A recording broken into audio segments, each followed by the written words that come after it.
Figure is given, एक cube x Y Z और distances वगैरह सब गिवन है और क्यूब की हर एक साइड है a, total flux to the cube. निकालना क्या है?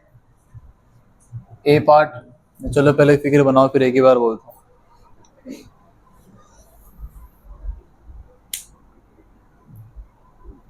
लिखो, पहले लिख लो, इतना जिन्होंने फिगर बना लिया वो स्टार्ट कर देंगे करना। फर्स्ट पार्ट लिखो, calculate total flux through the cube. Figure के नीचे calculate total flux through the cube, total flux through the cube, THROUGH, calculate total flux through the cube. Second part, calculate charge within the cube, calculate charge within the cube, charge कितना है इस cube के अंदर, calculate charge within the cube. और given है a is equal to, small a की value लिखो, side given है a is equal to 0.1 metre, a is equal to 0.1 metre. और जो ये n कैप दिखा रखा है, n कैप का मतलब है एरिया वेक्टर। अगर फिगर में कहीं पर भी n कैप दिख जाए तो समझ जाना है एरिया वेक्टर की डायरेक्शन दी हुई है, तो उसको देख के घबरा मत जाना है कि n का मतलब क्या है। करो जो कर सकता है। अब क्योंकि मैक्सिमम बच्चों के लिए क्वेश्चन नया है और एक क्वेश्चन बहुत इंपॉर्टेंट है, तो शुरुआत मैं कराता हूँ, मैथ सब अपने आप करेंगे सभी। तो प्लीज स्टॉप राइटिंग एवरीवन। जो थोड़ा लेट आए थे थोड़ा ध्यान दो, क्वेश्चन है क्या, कंसेप्ट क्या है, पूरा बताता हूँ।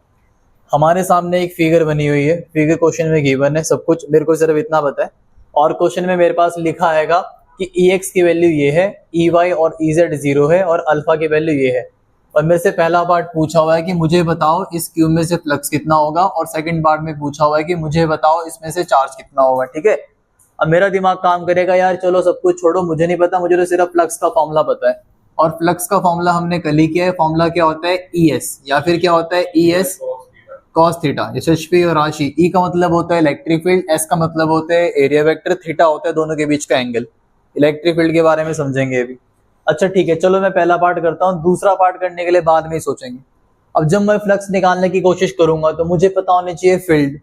जरा इतना अब यहाँ पता लगता है कि आपकी अंडरस्टैंडिंग कैसी है। मुझे बताओ, क्वेश्चन में सिर्फ इलेक्ट्रिक फील्ड एक्स के लॉन्ग है, वाई के लॉन्ग कितनी है? 0, जेड के लॉन्ग पे कितनी है? 0। तो अगर ये कमरा एक क्यूब है, मेरी बात सुनो ध्यान से, ये भी तो क्यूब हुआ ना, इसके पास भी कितने फेस हैं? 1 2 3 4 5 6, और इलेक्ट्रिक फील्ड जा रही है सिर्फ एक्स एक्सिस पे, तो फ्लक्स सिर्फ कौन सी दीवारों में से पास होएगा? बोलो कौन कौन सी दीवार? अगर ये कमरा एक क्यूब है और इलेक्ट्रिक फील्ड इस एक्सिस से इसकी तरफ को जा रही है, सिर्फ कौन कौन सी दीवार है ये एक्स एक्सिस पे? एक तो ये वाली दीवार, क्योंकि इसके अंदर से निकलता हुआ जाएगा, और एक ये वाली दीवार। क्या वाई एक्सिस पर फील्ड है? नहीं। तो क्या उस वाली दीवार पे फ्लक्स होगा? क्या इस वाले पे होगा? नहीं। एक हो गया एक्स, एक हो गया वाई, और कौन सा बचा था? जेड वाला। तो जेड वाले में क्या, जहां पे शटर है वहां पे फ्लक्स होगा? नहीं। इस पे फ्लक्स होगा बोर्ड पे? नहीं।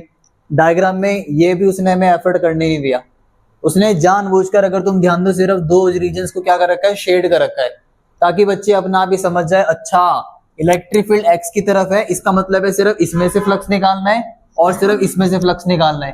ना यहाँ पर होगा, ना यहाँ पर होगा, ना सामने होगा, ना पीछे होगा। सिर्फ कितने फ्लक्स निकलेंगे? 2। बात समझ, एक निकलेगा इस वाली दीवार से और एक निकलेगा इस वाली दीवार पर। अब फ्लक्स निकालना स्टार्ट करते हैं। अब थोड़ा आसान करने के लिए इसका नाम रख लेंगे, लेफ्ट की साइड है, इसका नाम रख लेंगे लेफ्ट वाला फ्लक्स, और इसका नाम रख लेंगे राइट। पहले किस पे निकालते हैं? लेफ्ट पे। फॉर्मूला बोलो क्या होता है? ES cos theta. चलो अब जरा आ जाओ, इस वाली दीवार की बात करते हैं। जब हम इस वाली दीवार की बात करेंगे, इलेक्ट्रिक फील्ड कहाँ जा रही है? इस डायरेक्शन में, हाँ या ना? इस वाली दीवार का एरिया वेक्टर कहाँ होगा? एरिया वेक्टर हमेशा कहाँ बनता है बॉडी से? बाहर की तरफ। ये दिखा रखा है, ये क्या है? Area vector. और फील्ड किस डायरेक्शन में जा रही है? फील्ड किस डायरेक्शन में? एक्स की तरफ। तो एरिया वेक्टर और इसके बीच में एंगल कितना बन रहा है? बोलो 180। तो यहां पर आएगा phi L is equal to ES cos 180। What is cos 180? Yashasvi -1। तो हमारे पास खाली क्या बचा? phi L is equal to minus के ES। सबको इतना समझ आता है? ठीक है, अब चाहो तो वैल्यूज पुट कर लो। E की वैल्यू बोलो कितनी थी? बोलो वैल्यू क्या है? अल्फा x की पावर 1/2। और S का मतलब क्या होता है? Surface area. एक क्यूब कितने स्क्वायर को मिला के बनता है? वाह, 6 स्क्वायर को मिला के क्या बनता है? क्यूब। और हमारे पास तो सिर्फ एक का निकालना है ना, ये एक क्या है? स्क्वायर। क्या मेरी बात समझ आ रही है? ना इधर था ना इधर था, सिर्फ 2 स्क्वायर बचे ना हमारे पास। अब मैं इस वाले स्क्वायर पे निकाल रहा हूँ। What is the area of square? Side into side. क्या हमें साइड गिवन थी? ए। ऑल राइट, ठीक है। तो मेरा दिमाग क्या कहता है? साइड दी हुई है ए, बोलो क्या हो जाएगा? एरिया ए का स्क्वायर। हाँ है ना? अरे बोलो भाई। क्यों? क्योंकि ये देखो ना, हर जगह लिखा हुआ है साइड कितनी है? ए। भाई ऑनलाइन क्लास को समझ आया ए स्क्वायर कैसे आया? ए को पुट नहीं कर रहा हूं मैं, ए को लास्ट में पुट करेंगे वरना बहुत औचपोच हो जाएगा। ठीक है, ये आ गई फील्ड की वैल्यू और ये आ गया सरफेस एरिया। क्या मुझे अल्फा दिया हुआ है क्वेश्चन में? चेक करो। कितना? 800। इसको भी लास्ट में पुट करते हैं, इक्वेशन 1। अब आ जाओ निकालेंगे। नाउ अब तुम्हारी बारी है। चलो राइट वाले के लिए बताओ। अब यहाँ पे 0 है क्योंकि ओरिजिन पे रखा हुआ है ना, तो मुझे बताओ वहां तक का डिस्टेंस कितना है? ये देखो साफ साफ दिख रहा है। अभी तुमने किस पे निकाला? अभी तुमने निकाला इसकी वजह से इस वाले फेस पे, लेफ्ट पे निकल गया। डिस्टेंस कितना था? ए। डिस्टेंस तो लिया ही नहीं हमने। ये डिस्टेंस कहाँ गया? डिस्टेंस तो लेके ही नहीं चले हम। ये डिस्टेंस किसकी जगह पर आएगा? अरे भैया ये डिस्टेंस ही तो है, तो यहाँ पर क्या आएगी पूरी वैल्यू? बोलो। Minus alpha. एक्स की जगह क्या आएगा? ओरिजिन से ये वाला फेस कितने डिस्टेंस पर है? एक्स की जगह पर भी ए आएगा और ये साइड स्क्वायर है। अभी इतना मैथ तो सबको आता है। श्रेयांश क्या बनेगा? बेस सेम पावर एड 1/2 + 2 = एकता, प्रदीप 1/2 + 2। शौर्य बोलो। सुना ही नहीं मुझे, क्या बोला इसने? अबे तुम सारे गधे कहीं के। ये 1 कैसे हो जाएगा? रे कौन सी मैथ है? हाँ 5/2 नहीं होगा। ये 2 से कितना होता है? 4। 4 + 1 क्या बनेगा? 5/2। तो ए की पावर कितनी आई? 5/2। ये क्या आया पूरा का पूरा? फ्लक्स की वैल्यू आई लेफ्ट में। अभी वैल्यूज नहीं पुट करेंगे, इक्वेशन 1 इसको दो। चलो अब तुम्हारी बारी है। नाउ इस बार क्या निकालना है? राइट के लिए बोलो। फॉर्मूला क्या लगेगा? E S. एंगल कितना है? फील्ड कहाँ जा रही है? एक्स की तरफ। और एरे वेक्टर भी कहाँ है? बाहर की तरफ। अगर दो वेक्टर सेम डायरेक्शन में होते हैं, उनके बीच एंगल कितना होता है?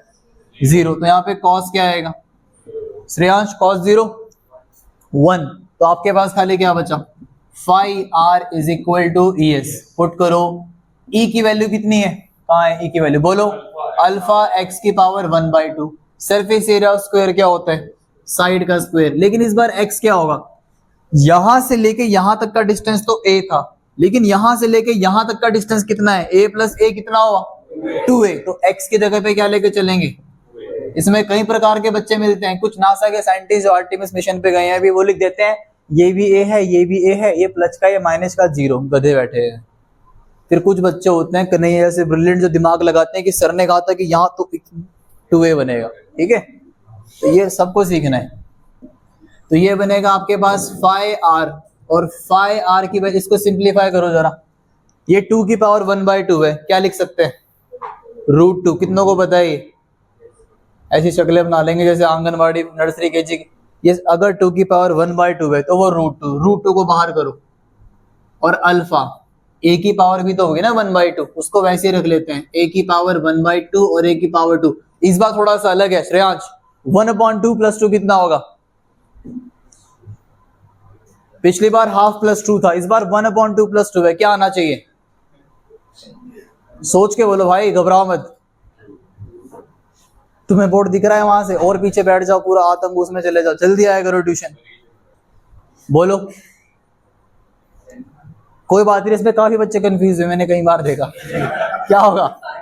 ये सेम नहीं था, ये सेम नहीं है। ये कहाँ था? ये और ये क्या अलग है? हाँ तो मैंने बोला तो तू देख भी तो रहा है। यही तो मैं देख रहा हूँ, प्रेजेंस ऑफ, मैं देख रहा हूँ प्रेजेंस ऑफ माइंड क्या है यार।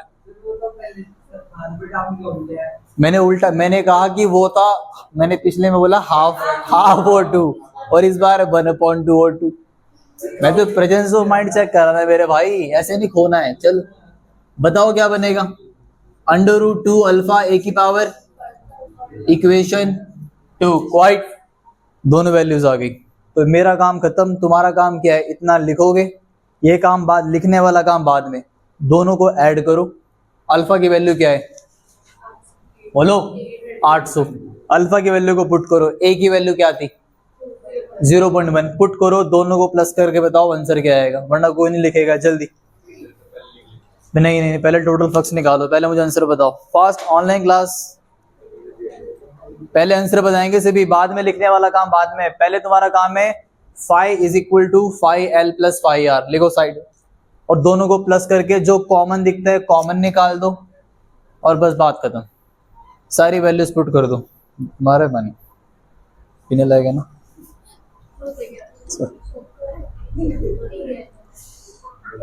है ही नहीं इसमें। तुम तीनों बाहर जाओगे, बता रहा हूँ बात, ठीक है।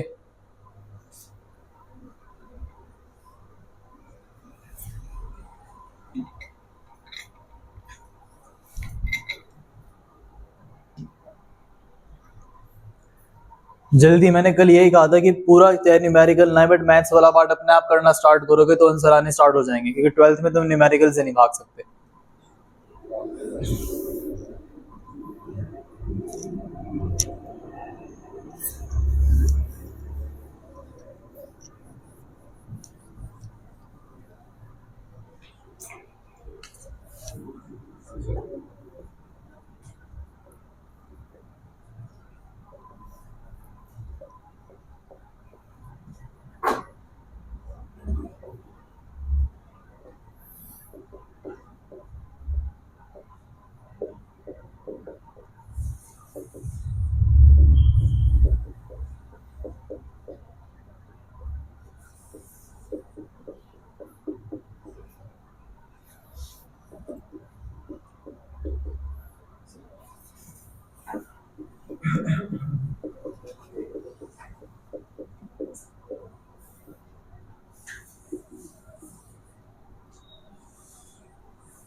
नहीं,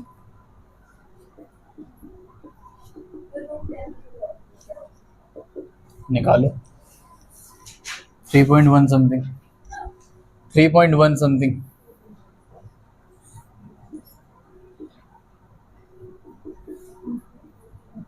सही कर रहे ना?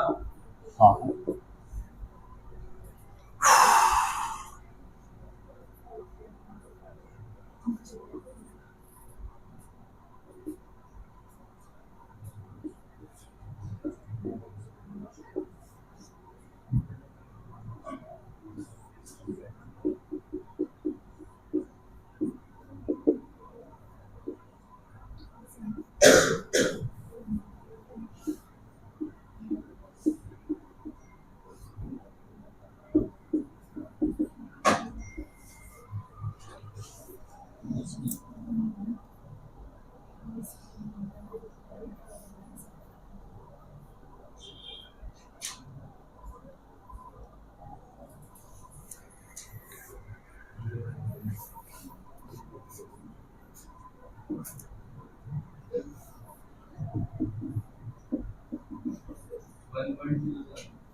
तो एक सेकंड साइड हो।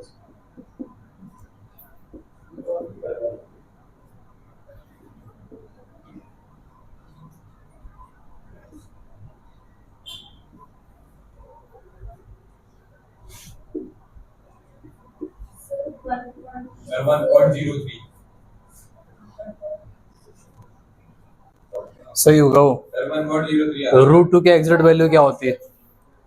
देखो, अब मेरी बात सुनो सारे, एक बार मैं कैलकुलेशन समझा देता हूँ। इस ये किसी का आंसर जिनका 1.05 या 1.04 1.03 मैं गलत नहीं मानूंगा। पहले इसकी कैलकुलेशन समझाता हूँ, फिर देखना, एक बार सारे को ट्राई करना। और कैलकुलेशन इजी थी भी नहीं। मेरी बात सुनो सारे, यहाँ तक सब कुछ ठीक था कि मैंने राइट वाले में लेफ्ट वाले को प्लस किया, लेकिन लेफ्ट वाले में माइनस था, मैंने माइनस लगा दिया। अब मुझे साफ साफ दिख रहा है कि अल्फा a की पावर 5/2 तो कॉमन है, अंदर बचेगा √2 -1। अब अगर मैं ठीक से चलूँ मैथमेटिकली, तो मैं √2 की वैल्यू को एग्जैक्ट क्या लिखते हैं 1.41, तो मुझे लिखनी चाहिए थी 1.41, तब आ रहा होगा 1.05 या 1.04। बट मैंने खुद को थोड़ा आसान रखने के लिए, मुझे पता है कि और भी काफी कॉम्प्लेक्स बनेगा, तो आसान करने के लिए रूट को रख लिया 1.4 और माइनस के 1, ठीक है। अब यहाँ सबसे बड़ा चैलेंज था, ठीक है। अब जिनके दिमाग में अपने आप करते समय ये ना जाती बात कि ये कैसे सॉल्व करें, अरे तो इसको दिमाग लगाने के लिए ये तो हम पहले से ही करते आ रहे हैं। क्या हम 5/2 को ऐसे लिख सकते हैं 2 और 1/2, हाँ है ना? क्यों? क्योंकि बेस सेम पावर ऐड करेंगे तो 5/2 बनेगा। लेकिन इससे फायदा क्या हुआ? 0.1 का स्क्वायर करना क्या होता है? आसान। क्या आएगा? 0.01 बचा 0.1 का हाफ। इसको क्या लिख सकते हैं? 0.1 को 1/10 और हाफ को क्या लिखते हैं? रूट। तो मैं निकाल लूंगा, तो मैंने √10 नीचे भेज दिया, ये बन गया और ये बन गया। अब मुझे दिख ही रहा है साफ साफ, √10 का रूट पक्का कुछ वैसा आएगा 3.1 समथिंग, बहुत कॉम्प्लेक्स आएगा। बट मैंने कॉमन सेंस लगाई ना, अगर 9 का 3 होता है तो 10 का पक्का 3.1 तो आएगा ही आएगा ना। 3.1 के बाद कुछ भी आए, इतना आना चाहिए। तो मैंने √10 की जगह, ये भी नहीं कि 3 लिख के बैठ गए, थप्पड़ मार देते हैं बोर्ड वाले, ठीक है। तो आपने लिखा 3.1, 0.010। अब मैंने ये एक डेसिमल से एक डेसिमल कैंसिल किया, इसको मैंने डेसिमल हटाया, नीचे 100 चला गया, 100 से 100 कैंसिल हुआ, 4 8 32, 32/31 मेरा है 1.03। जिसने यहाँ पे एग्जिट लिया होगा 1.41 और यहाँ पे भी अगर एग्जिट लिया होगा तो उसका आंसर जा रहा होगा 1.04, 1.05। इसके अलावा जो आ रहे हैं वो गलत है। किसी का 1 आ रहा हो बेटा घर जाओ, 1 नहीं, ये सब कैंसिल हो गया। क्या 1.07 कैसे आया? क्या चेंजेस किए? रूट की वैल्यू क्या रखी? वो तो √3 की वैल्यू गलत ले ली पूरी, हाँ इस वजह से गलत हुआ, ठीक है। तो देखो इतना डिफरेंस आ गया, ठीक है। तो 1.73 तो √3 आ गया। अब ये लिखो साफ साफ, ठीक है भाई। ये तरीका भी सही है जो वैदही ने कहा। अगर किसी को ये शॉर्टकट लगता है तो ये बना लो, मुझे कोई दिक्कत नहीं है। इसका कहना है कि ये करने की भी क्या जरूरत है, इसको वैसे ही रख लो। देखो भाई एक अप्रोच सुन लो, क्या पता किसी को ये आसान लग जाए। इसने क्या किया, 800, 100 को लिख लिया 10 की पावर 2 और इसको लिख लिया 1/10 और उसकी पूरी पावर को चेंज नहीं किया, क्या रखा 5/2। वो दिक्कत। अब ये 10 नीचे है, ऊपर आगे इसकी पावर किस में जाएगी? 10 की पावर -5/2। तो उसने क्या किया, बेस सेम पावर है 2 -5/2, कितना बनेगा? -1/2। दोबारा से √10 आ गया। आ रही बात समझ में? तो दोनों अप्रोच इजी है। तो ये अप्रोच सही है, वो अप्रोच तुम्हारी अपनी मैथ्स है भाई, जो तुम यूज कर सकते हो वो करो, आंसर सही आना चाहिए, बात खत्म। फर्स्ट पार्ट हुआ खुश की हो रहे हो, सेकंड पार्ट करो। फ्लक्स निकल गया, चार्ज निकालो। चार्ज निकालने के लिए फॉर्मूला क्या लगाएंगे? अच्छा हाँ पहले लिखो, ठीक है। ऑनलाइन क्लास को समझ आया भाई? ऋषि, Aakriti, Anshika, Vanya, good. Second part का फॉर्मूला बता देता हूँ मैं, सही है। सेकंड पार्ट में चार्ज निकालना है, फॉर्मूला लगाएंगे गॉस थ्योरम, Q/ε। Q निकालना है, Q का फॉर्मूला क्या बनेगा? phi × ε। सारे करो। phi की वैल्यू ये रही और एप्सिलॉन की वैल्यू याद है किसी को? 8.85 10 की पावर -12। स्टार्ट। ये तो सबने पढ़ लिया होगा स्कूल में, कूलम्स लॉ। हो गया। कूलम्स लॉ में वैल्यू लिखवाते हैं ना, तो बस एप्सिलॉन की जगह ये रखो, phi की वैल्यू ये है, मल्टीप्लाई करके बताओ क्या आ रहा है। 9.1155 × 10⁻⁻12 यूनिट आ जाता है भी बच्चों को, 9.11 10 की power -12 is the right answer. Very good. हाँ भाई phi की वैल्यू, अरे ये तो कुछ था ही नहीं। phi की वैल्यू कितनी है? कितना आ रहा है बोला? 9.1155। बस 10 की power -12 coulomb. Okay so applications of Gauss law. पहली application electric field due to. अब जो हम 3 एप्लीकेशन करेंगे, तीनों ही एप्लीकेशन मोस्ट इंपॉर्टेंट है। मोस्ट इंपॉर्टेंट लिखेगा कोई नहीं, हर चैप्टर इंपॉर्टेंट है, बट ये है कि 3 मार्क्स में डेरिवेशंस आती है, तो इन्हें मिस नहीं कर सकते। Applications of Gauss law. First application, electric field due to an infinitely long straight uniformly charge wire. Electric field due to an infinitely long straight uniformly charged wire. Uniformly charged wire. अगर एक तार के ऊपर हमने charge को distribute कर दिया तो उसकी वजह से हमें इलेक्ट्रिक फील्ड निकालनी है कि इलेक्ट्रिक फील्ड का एक्सप्रेशन क्या होगा। तो अगर आपको याद हो, शायद कल या परसों, कल कराया था मैंने, कल हमने डिस्कस किए थे कि there are 3 types of charge distribution. The first is linear charge distribution, second is surface charge and third is volume. तो आज उनकी एप्लीकेशन है, आज वही यूज होने वाला है। तो आपने हेडिंग क्या डाली, electric field due to an infinitely long straight uniformly charge wire. अब अगर हम एक तार के ऊपर, स्टॉप रेटिंग एवरीवन, ये गॉस की एप्लीकेशन है, ध्यान से समझेंगे। ये आपके पास एक वायर है, आपने इस वायर के ऊपर चार्ज को डिस्ट्रीब्यूट कर दिया है ना, और जब हम लाइन के ऊपर चार्ज को डिस्ट्रीब्यूट करते हैं तो उस डेंसिटी को क्या नाम दिया जाता है, लीनियर चार्ज डेंसिटी। कल हमने लैम्डा से पढ़ा था। अब गॉस थ्योरम ने, गॉस ने क्या कहा कि देखो भाई, अगर तुम्हें परफेक्शन से पता करना है ना कि हर तरफ फ्लक्स कितना होगा, तो तुम इसके चारों तरफ एक सरफेस को इमेजिन कर लो जिससे तुम हर तरफ की निकाल पाओ। मान लो जो ये ट्यूबलाइट है, ये ट्यूबलाइट ये मेरे सामने है, ये मार्कर के सामने, ये ट्यूबलाइट है, इस ट्यूबलाइट की रोशनी किस तरफ जाएगी, तुम्हारी तरफ या चारों तरफ। परफेक्ट शेप बताओ जो उसको कवर कर पाए। ट्यूबलाइट के हिसाब से ट्यूबलाइट ऐसे में सारे में अपनी लाइट को फैला रही है, यहां नहीं फैलाएगी, यहां से बंद होती है, वो जो वाला पार्ट बंद है, यहां से भी बंद होती है, यहां पर और यहां पर, तो लाइट ऐसे में फैल रही है। सबसे परफेक्ट शेप कौन सी दिखेगी, रेक्टेंगल, सिलेंडर, क्योंकि ये चारों तरफ बन जाएगा। तो इसका मतलब है हम यहाँ पे गॉस, ये कॉमन सेंस वाला, फिजिक्स में देखो, फिजिक्स में लॉजिक लगता है, अगर थोड़ा सा भी दिमाग लगाओ तो हम इसके चारों तरफ एक सिलेंडर बनाएंगे।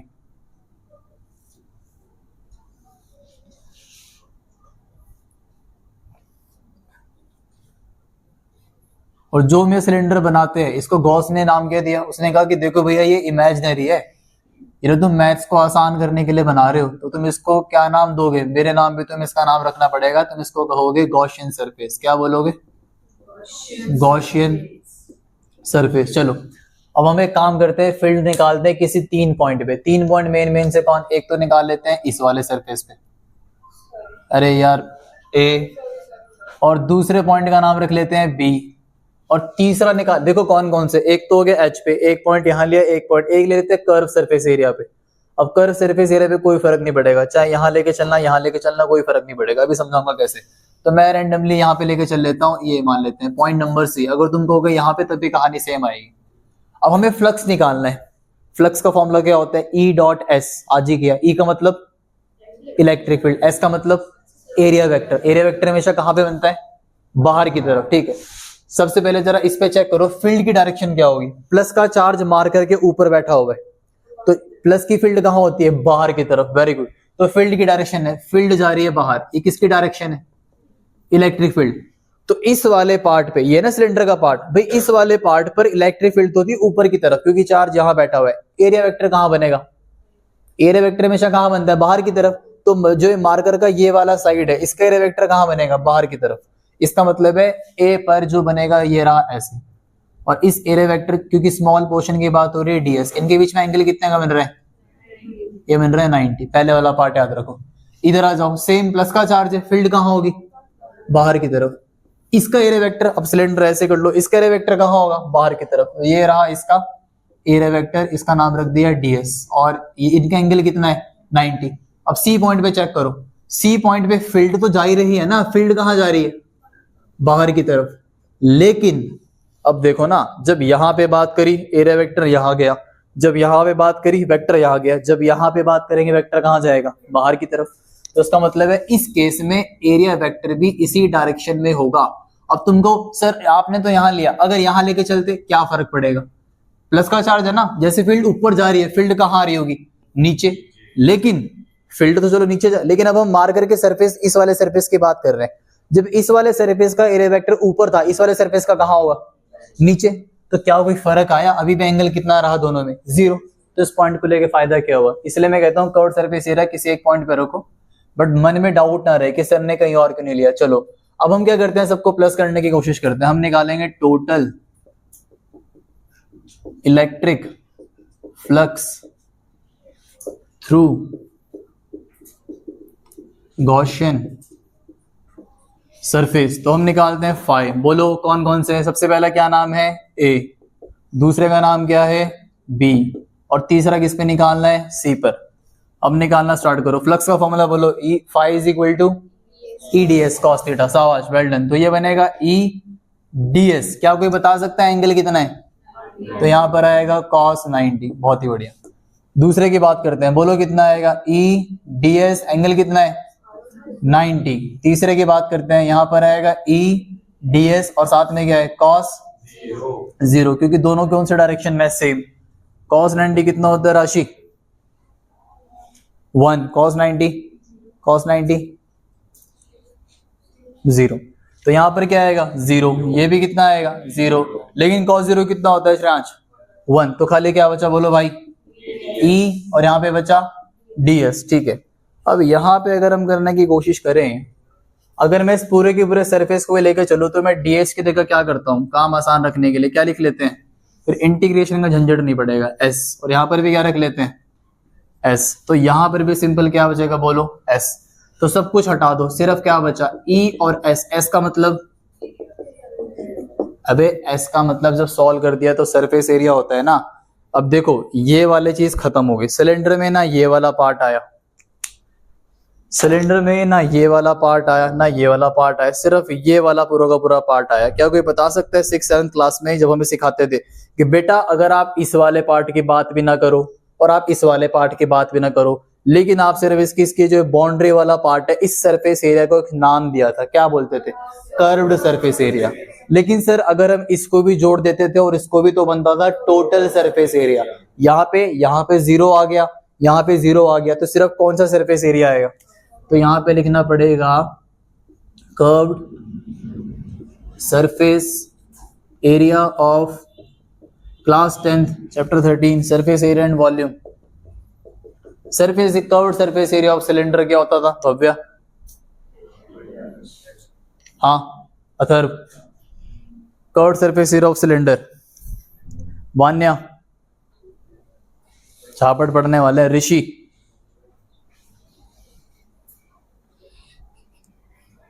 आकृति, Anshika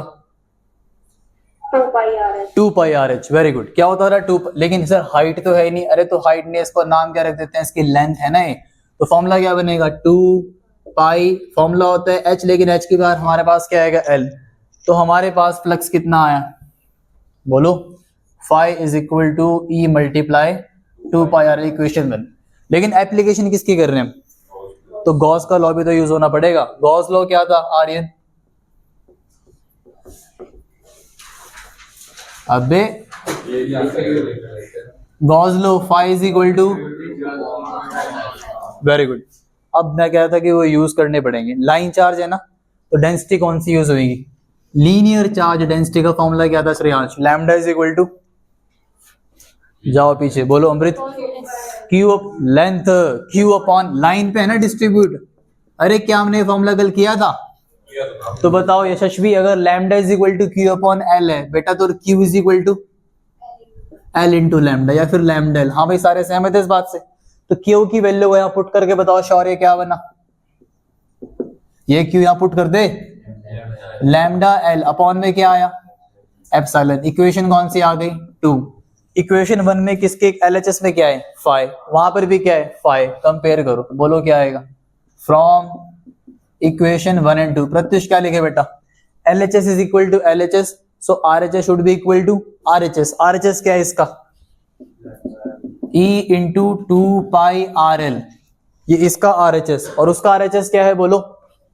lambda L upon epsilon, क्या कैंसिल हो रहा है अवनी, एल से एल कैंसिल, और क्या कैंसिल हो रहा है कन्हैया, एकता कुछ भी नहीं कैंसिल हो रहा, तो ई का फॉर्मूला क्या बना बोलो, ये सारा नीचे भेज दो, लैम्डा अपॉन 2 पाई आर, लेकिन ऐसे हम लोगों को पढ़ना अच्छा नहीं लगता, हम लोगों ने पढ़ा है 1/4 पाई एप्सिलॉन नॉट, तो इसको भी, और फिर क्यू अपॉन आर, तो अच्छे से लिखने का मतलब होता था कि याद रह जाए 1/2 pi epsilon naught lambda upon R, अरे इधर उधर ही तो किया, कुछ गलत तो नहीं है, 2 पाई एप्सिलॉन नॉट और अपॉन में लैम्डा अपॉन आर, या तो ऐसे लिख सकते हैं, लेकिन कुछ टीचर या फिर कुछ बुक्स में हमें क्या याद रहता है हमेशा 1/4 पाई, यार ये कौन याद करेगा, अब ये याद करने के चक्कर में इसकी वैल्यू याद करनी पड़ेगी, तो 1/4 पाई एप्सिलॉन नॉट की टर्म्स में क्यों कन्वर्ट करें, क्योंकि न्यूमेरिकल अगर आ गया तो उसकी वैल्यू मेरे को डायरेक्ट पता है कितनी वैल्यू होती है 9 10 की पावर 9, लेकिन सर यहाँ पे अगर आपने 2 से डिवाइड किया तो 2 से क्या करना पड़ेगा,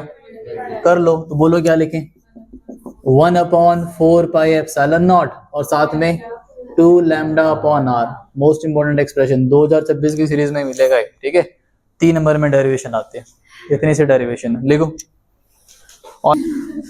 ऑल राइट, सो इसके बाद तो this is the first application, ये आपने लिख, अच्छा इसके नीचे लिखो।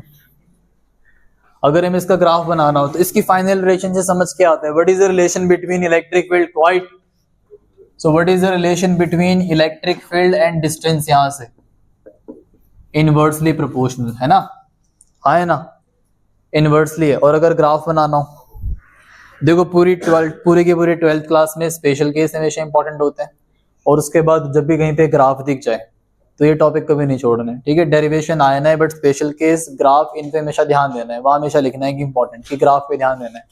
अब ये हालांकि मैथ्स वालों को जल्दी आ जाएगा समझ में, मेडिकल वालों को भी 11th क्लास में तो पढ़ा ही हुआ है।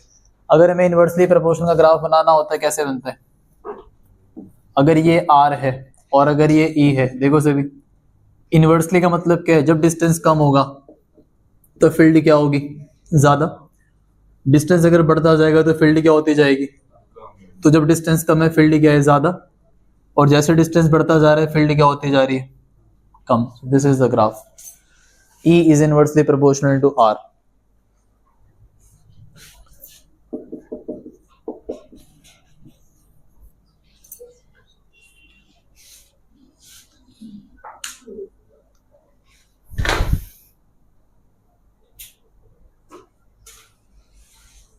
डन। एक न्यूमेरिकल लिखो इस फॉर्मूले पे, ये फॉर्मूला हमने कर लिया है, लैम्डा दिस एंड दैट, तो ये बड़े इजी न्यूमेरिकल है इसके, डायरेक्ट ही करा देता हूँ, लिखो। A plastic rod of length 2.2 metre, a plastic rod of length 2.2 meter and radius 3.6 mm, a plastic rod of length 2.2 meter and radius 3.6 mm millimeter carries a negative charge of 3.8 into 10 to the power minus 7 coulomb, 3.8 into 10 to the power minus 7 coulomb। मतलब short में अगर side में लिखते रहोगे, L दिया हुआ है 2.2 metre, length is given, radius दी हुई है 3.6 मिलीमीटर, मिलीमीटर कितना होता है 10 की पावर -3, ठीक है। तो ये बन जाएगा R is equal to 3.6 into 10 की पावर -3, चार्ज दिया हुआ है Q 3.8 10 की पावर -7, ठीक है। Full, what is the electric field, write down, what is the electric field near the midpoint of the rod, what is the electric field near the midpoint of the rod on its surface, midpoint of the rod on its surface, तो rod के mid point पे electric field निकालो, क्या होगी, what is the electric field near the midpoint of the rod on its surface,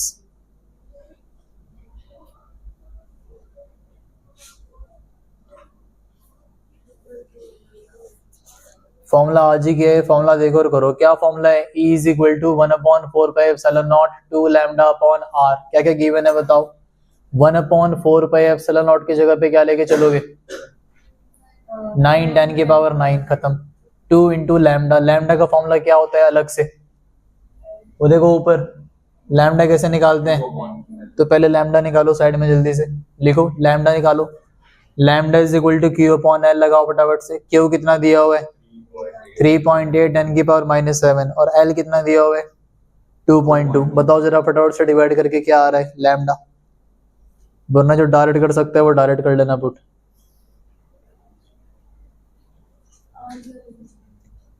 mid point पे निकालना है ना, तो पूरी रॉड इतनी है, रेडियस गिवन है, जो रेडियस अभी लेकर चलेंगे क्या आएगा,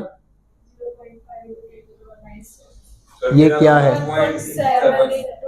गलत है, 1.73 इंटू 10 की पावर -7, लैम्डा आएगा, जिससे नहीं हुआ लिखो, लैम्डा आएगा 1.73 इंटू 10 की पावर -7, अब लैम्डा पुट कर दो, और R की जगह क्या लेके चलोगे, रेडियस कितनी दी हुई थी 3.6 mm का मतलब 10 की पावर -3, जल्दी आंसर बताओ क्या आ रहा है, फास्ट, 7.73 हाँ इसका आंसर आएगा, वही जाएगा बाहर आज, ठीक है, थप्पड़ खा के जाओगे यहाँ से। आंसर है क्या आया? अच्छा दोबारा करो।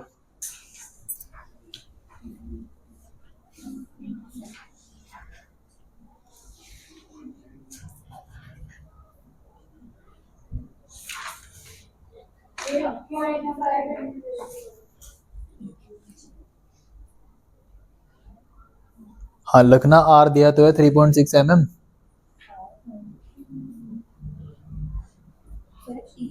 भंडारे में आ रहे हैं, फॉर्मूला गलत लिखा हुआ है, यहाँ आर लिखा है, यहाँ ई आ गया। 3.6 10 की पावर -3 करो उसको सॉल्व।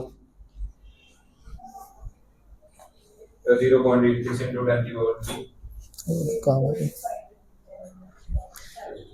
क्या 8.5 into 10 की power 5। सही है? सर 0.86 into 10 की पावर 3।